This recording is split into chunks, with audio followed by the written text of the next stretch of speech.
नमस्कार, मी डॉक्टर विभावरी पाटील, आयुष हॉस्पिटल खारघर इथे consultant psychiatrist आहे. आणि आज आपण जो विषय डिस्कस करणार आहोत तो खूप महत्त्वाचा आहे, ज्याचा अनुभव आपल्या सगळ्यांना कधी ना कधी येतो. थोड्याफार प्रमाणात आपल्याला सगळ्यांना राग येतो. आणि आज आपण अँगर मॅनेजमेंटबद्दल डिस्कस करणार आहोत की प्रचंड येणाऱ्या रागाला किंवा खूप जास्त राग आल्यास आपण काय करता येईल जेणेकरून आपला राग आणि त्यामुळे होणारं आपलं आणि इतरांचं नुकसान कमी होईल. तर राग ही भावना मुळात वाईट नाहीच आहे. जर ती वाईट असती तर ती आपल्या मेंदूमध्ये राहिली नसती. राग हा येतो तेव्हाच माणूस कुठल्या गोष्टींबद्दल नाराजी व्यक्त करू शकतो किंवा कुठल्या गोष्टींच्या बाबत स्वतःला सुधरवू शकतो. पण हाच राग जेव्हा सिच्युएशनच्या कंपॅरिझनमध्ये खूप जास्त येतो किंवा खूप जास्त ॲग्रेसिव्हपणे समोर येतो, त्याच्याने ज्या व्यक्तीला राग येतो त्यालाही नुकसान होतं आणि ज्या व्यक्तीवर तो राग निघतो किंवा ज्या वस्तूवर तो राग निघतो त्यालाही नुकसान होतं. आणि त्यामुळे पुष्कळ वेळा रिलेशनशिप्स खराब होतात आणि माणसाला प्रचंड त्रास किंवा खूप क्रॉनिक जर हा प्रॉब्लेम चालला तर ह्या प्रचंड उफाळून येणाऱ्या रागामुळे तुम्हाला दुसरे शारीरिक आजारही लागू शकतात. तर आज आपण बघूया की आपण अँगर मॅनेजमेंट कसं करावं. त्याच्यासाठी काही सिंपल गोष्टी आपण बघूयात जेणेकरून आपण आपल्या रोजच्या रुटीनमध्ये त्यांना यूज करू शकू. तर सगळ्यात पहिले ज्या लोकांना प्रचंड राग येतो त्यांना मी सांगेन की सगळ्यात आधी तुमची ट्रिगर्स आयडेंटिफाय करा. कुठल्या व्यक्तींनी केलेले कुठले बिहेवियर्स किंवा कुठल्या सिच्युएशन्समुळे तुम्हाला राग येतो त्याची तुम्ही एक लिस्ट ठेवू शकतात, डायरीमध्ये एंट्री ठेवू शकतात. कारण की प्रत्येक व्यक्ती ही वेगळी असते, तिला वेगवेगळ्या गोष्टींमुळे राग येऊ शकतो.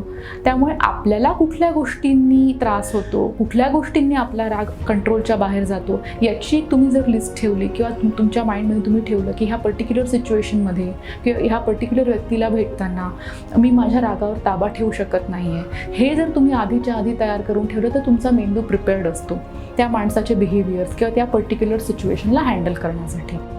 तर ती एक लिस्ट ठेवणं महत्त्वाचं आहे. दुसरी गोष्ट, बऱ्याच वेळा आपण भरपूर प्रयत्न करून देखील एका पर्टिक्युलर सिच्युएशनमध्ये आपण रागाला टाळू शकत नाही.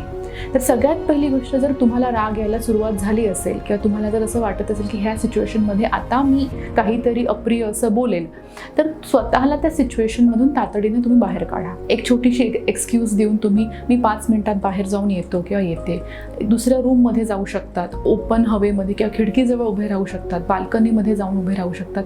त्या पर्टिक्युलर सिच्युएशनमधून स्वतःला थोड्या वेळासाठी बाहेर काढा. त्याच्यामुळे तुमच्या रागावर तुम्हाला कंट्रोल करणं इझी जाईल. त्यानंतर पुढची गोष्ट की जर तसंही तुम्हाला करणं शक्य नसेल, तिथे राहणंच आवश्यक आहे, मग अशा केसमध्ये रागाला आवर कसा घालायचा. तर त्यासाठी तुमच्या मेंदूला राग कंट्रोल करण्याची आपल्याला प्रॅक्टिस देणं खूप आवश्यक आहे.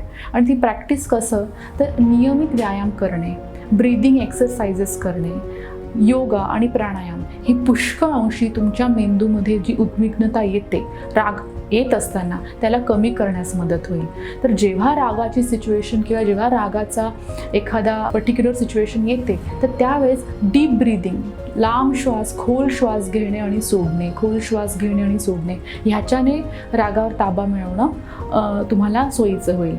त्यासोबत पुष्कळशा लोकांना बॅकवर्ड काउंटिंग म्हणजे 100, 99, 98, 96 अशा पद्धतीने तुम्ही उलटं मोजत गेला तर त्याच्याने काय होतं, त्या रागाच्या सिच्युएशनमधून तुमच्या मेंदूचं कॉन्सन्ट्रेशन ह्या काउंटिंगवर गेल्यामुळे रागाचा पारा खाली येतो.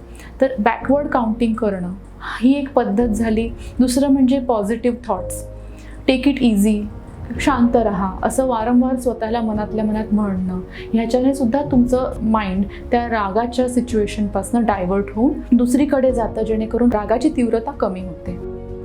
ही एक महत्त्वाची गोष्ट.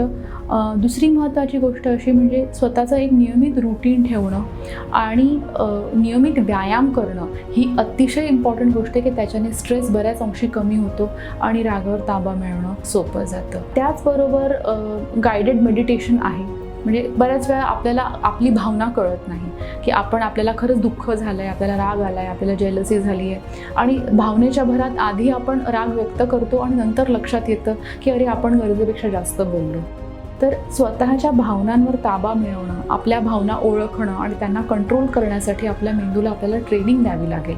आणि ती ट्रेनिंग आपण गायडेड मेडिटेशन, काही लोक त्याला मेडिटेशन म्हणतात, किंवा काही ॲप्स किंवा काही व्हिडिओज ऑनलाईन अवेलेबल आहेत, ज्याच्यामध्ये ते तुम्हाला तुमच्या माइंडला प्रॉपर ओळखण्यासाठी किंवा तुमच्या सिच्युएशन्सला आयडेंटिफाय करण्यासाठी, काम डाऊन करण्यासाठी तुम्हाला मदत करतात. तर त्या गोष्टी तुम्ही करू शकतात. इंटरनेटवर तुम्ही शोधू शकतात. भरपूर सारे ॲप्स आहेत, भरपूर साऱ्या रिसोर्सेस आहे अवेलेबल ऑनलाईन, ज्याच्याने तुम्हाला मेडिटेशन करणं सोपं जाईल.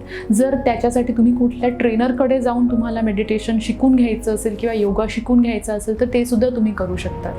त्याचसोबत तुम्हाला आवडणारं म्युझिक, तुम्हाला आवडणारं संगीत हे पुष्कळ वेळा स्ट्रेस कमी करण्यासाठी आणि रागावर नियंत्रण करण्यासाठी मदत करू शकतं. तर जेव्हा कुठली सिच्युएशन हाताबाहेर जाते किंवा रागाचं याच्यामध्ये तुम्हाला दिसतं की आता आपल्याला राग येणार आहे, तर तुम्ही त्या प्रकारचं म्युझिक आज सगळ्यांकडे अवेलेबल असतात. फोन्स अवेलेबल आहे, हेडफोन्स अवेलेबल आहे, त्याच्यामध्ये तुम्ही ते म्युझिक ऐकू शकतात आणि तुमच्या रागावर नियंत्रण मिळवू शकतात.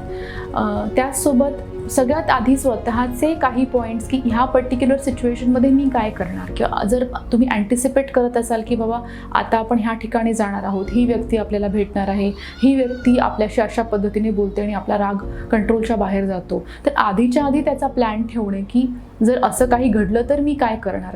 तर जर तुमच्याकडे आधीच प्लॅन रेडी असेल तर तुमचा राग आउट ऑफ कंट्रोल होऊन ॲक्ट आउट बिहेवियर कमी होतं. ह्या सगळ्या टिप्स फॉलो केल्यानंतरही जर तुम्हाला रागावर नियंत्रण मिळवणं कठीण जात असेल, रागाच्या भरात तुम्ही स्वतःला नुकसान करून घेत असाल, काही लोक रागाच्या भरामध्ये स्वतःला हर्ट करून घेतात, कट करून घेतात, किंवा रागाच्या भरात तुम्ही प्रॉपर्टीचं नुकसान होतंय, घरात तोडफोड होते किंवा दुसऱ्यावर तो राग ॲग्रेसिव्हली निघत असेल आणि हे एकदम सिच्युएशन हाताच्या बाहेर जाते, स्वतःला आणि दुसऱ्याला नुकसान पोहोचवण्याचा चान्स आहे, त्या सिच्युएशनमध्ये मात्र तुम्ही लवकरात लवकर डॉक्टरांचा सल्ला घ्या.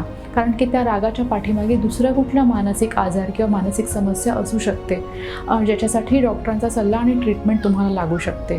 तर ह्या सगळा सल्ला फॉलो केल्यानंतरही जर रागावर नियंत्रण मिळवू शकत नसाल तर तुम्ही तज्ज्ञांची सल्ला घेऊ शकता. मी आशा करते की ह्या व्हिडिओने तुम्हाला फायदा होईल, तुमच्या आसपासच्या इतर लोकांना ह्या व्हिडिओमुळे मदत होऊ शकते. धन्यवाद.